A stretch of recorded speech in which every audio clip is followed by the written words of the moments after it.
One of my personal favourite hobbies is to restore old furniture, and in particular wood. I just have a great love of it. I think it's natural, it looks beautiful, it's strong, it can last the test of time. And so where you can, it's really nice to take an old piece of furniture that you found in a nut shop and to strip it back down and bring it back to its former glory. So the first thing to do is take off all the handles from your piece.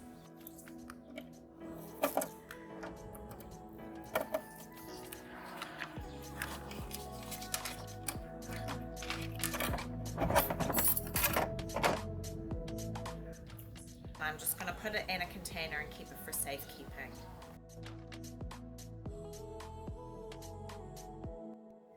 So the next stage is to use some paint stripper to remove the varnish and the stain. You can use a citrus stripper, which is the more environmentally friendly, or you can just go with a plain sand stripper. I have tried both, and if I had lots of time and patience, I would use the citrus strip. Otherwise, I just use normal paint stripper. So get an old paintbrush.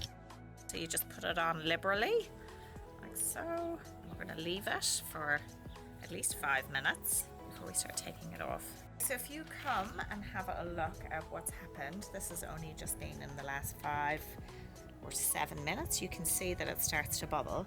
So basically you want to get your scraper. I'm going to take it here, and you're just going to gently scrape it across here and put it in here.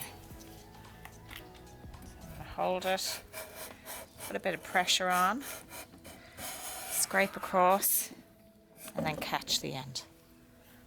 So the ideal place to do paint stripping is outside for ventilation reasons. It's not always possible, but where possible, you know, if the weather is okay, bring it outside. So ideally, I would be wearing long covered clothes. It's best to work outside, wearing a pair of gloves, having a good scraper, having some rags on hand. So once you have stripped off your wood and you're happy with how much you've stripped, you can use a second coat if you want. But the next stage is to clean it with turps. So I've gotten some old clothes that I've chopped up into rags. So basically you put a little bit of turps on here. It's a little bit smelly, and you clean this down. This neutralizes the stripper. And then you will need to leave this for 24 hours before you start sanding. So this is why you cannot do everything in one day, because all of these things just need time to settle. So that now is ready for sanding. So here we have a few different grits of sanding paper. The lower the P number, the coarser the grit. So generally you would start with 80 or 100, and then you can move up towards 180, 240, and if you want to go really fine, there's P400. But generally these are the 4 that I use. So there's this wee gadget that goes with my sander, and so you put it on with the bit that goes on facing down, and you just find your holes. You pop it in like that, so it's into the right holes, and then if you hold it and twist it the opposite way. So I'm turning this way and twisting this way, and that secures your sandpaper to the machine. So the most important piece of safety equipment for sanding is a good sand mask. You obviously don't want to be breathing in dust. Super sexy, super sexy, super sexy, super sexy sand mask. You can also wear goggles if you want.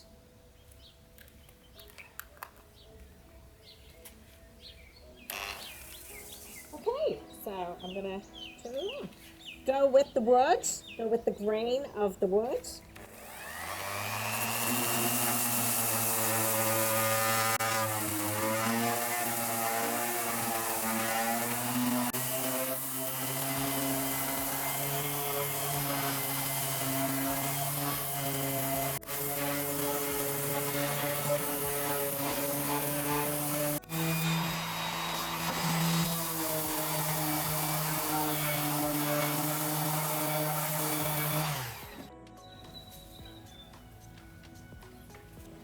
This is my mouse sander, my detail sander. I'm going to use this. This is P180.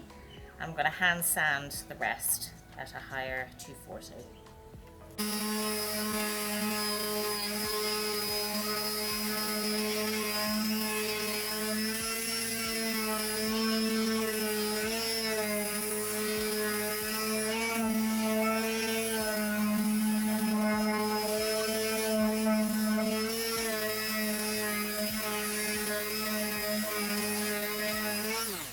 Okay, so I'm just going to do a hand sand with a 240 just to finish it off.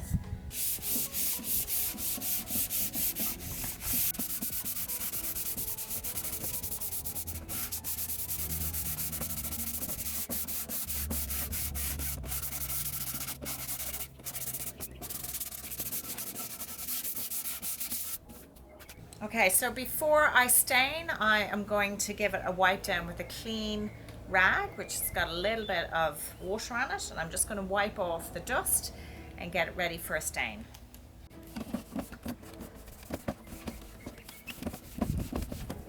And I'm going to use an interior stain with resin. I'm going to paint it on, I'm going to rag it off.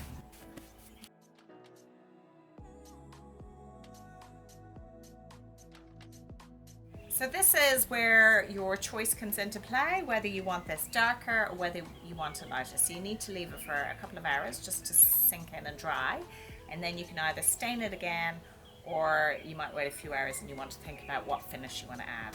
So the final and best part of refurbishment is doing your oiling at the end. You can choose a lacquer as well if you want, or a wax. My personal preference is Danish oil. I googled why, and apparently there is a varnish within the oil, which is why it's got a particularly strong and durable as well as a natural texture. So you just want to put a small amount on a rag, reuse some old fabric, and then you gently massage it in.